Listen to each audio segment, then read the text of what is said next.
Put it simply behind, and we're going to put a good thick bead down.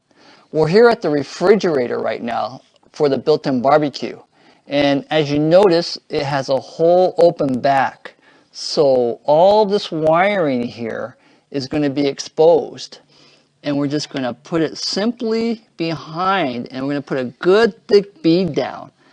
In that way, it's going to stay on here for months, since it's on a metal surface, and if left undisturbed, it's going to remain here for a long time.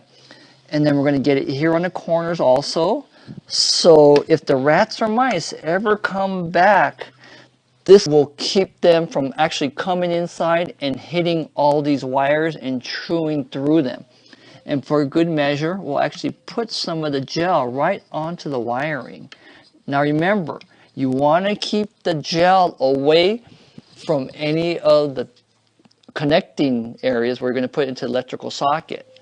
So this way you can use it on all different types of appliances and other areas, even inside your home where you have a refrigeration unit where rats and mice possibly could come into it.